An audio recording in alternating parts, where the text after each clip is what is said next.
Picture this. I finally buy my dream house. We're talking a beautiful little spot right on a private lake. The kind of place you work your whole life for. The water is literally in my backyard. The previous owner, a sweet old lady, told me she spent her summers swimming in that lake every single day. That was the dream. So, the first hot day after I move in, what do?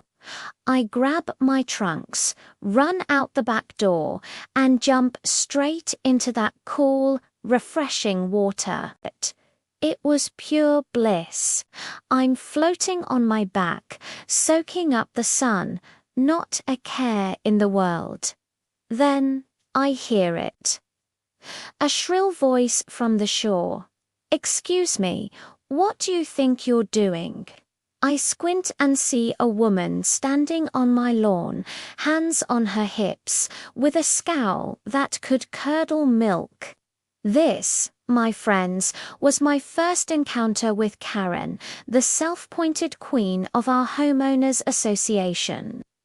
I paddle closer and explain, "Hi, I'm the new owner." "Just enjoying the lake." She just snorts. The lake is for viewing only, not for swimming. It's in the HOA bylaws. I was stunned. For viewing only. Who buys a lake house to just look at the water? I politely told her I'd have to check the documents, but the previous owner swam in it all the time. She huffed. "Well, she shouldn't have been.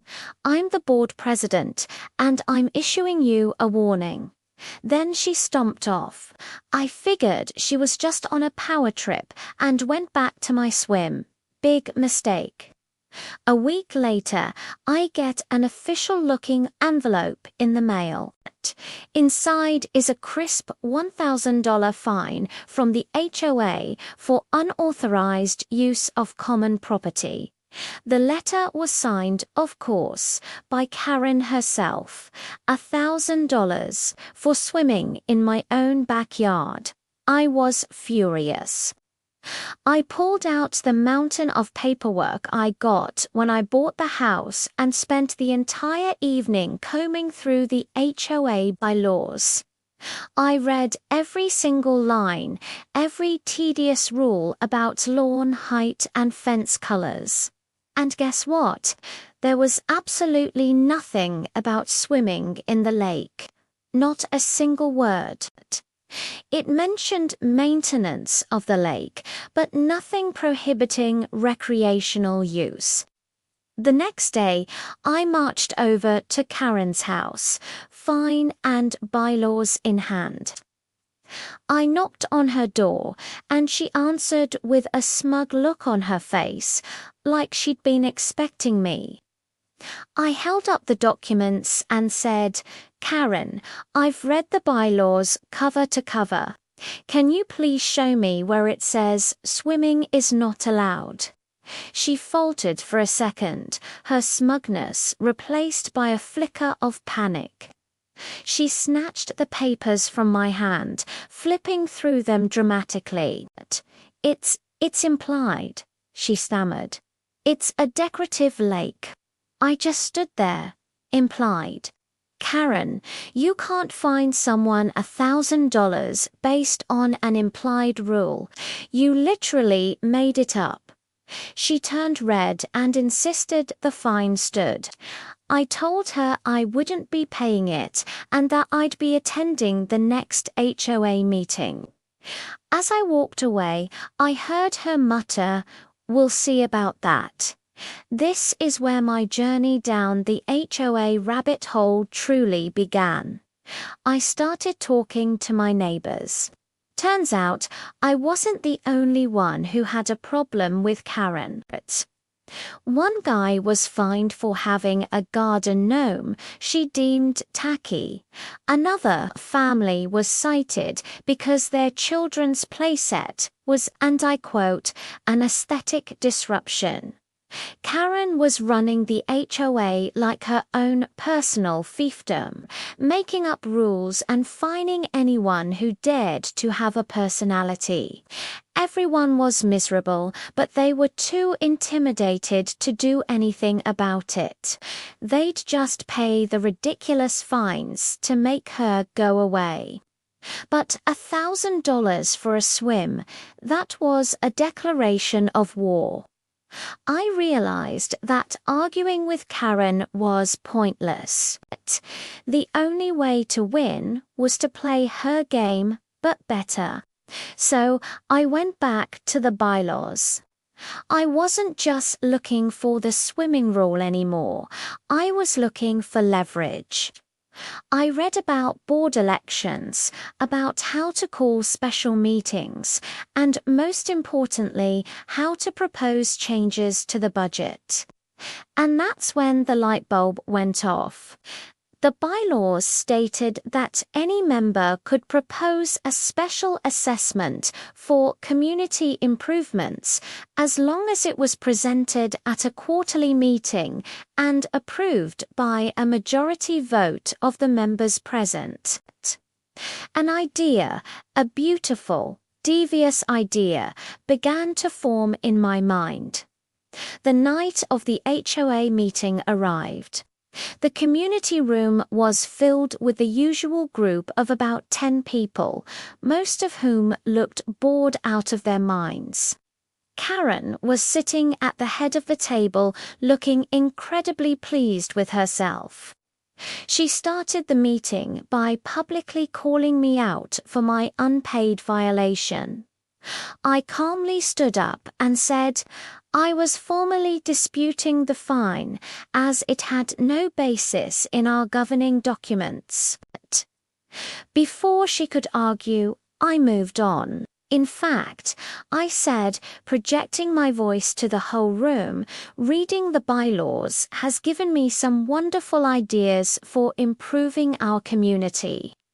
I'd like to make a proposal. I had their attention. Even the bored-looking neighbors perked up. I launched into a prepared speech.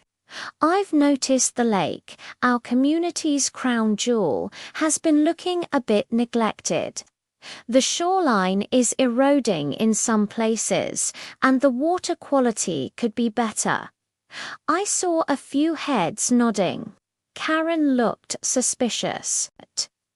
Therefore, I continued, I propose a special assessment for a lake beautification and enhancement project. I laid out a detailed, professional-looking plan I'd spent a week putting together.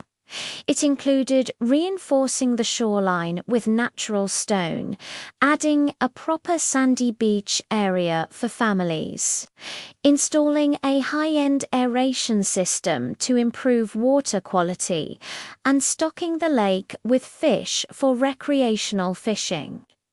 It was a solid plan to genuinely improve our shared property. Then came the masterstroke. I presented the budget. I had gotten quotes from several landscaping and aquatic maintenance companies. The total cost of this grand project, a very specific, very calculated $60,000.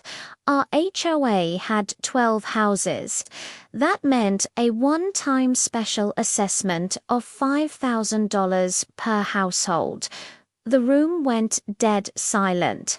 You could hear a pin drop.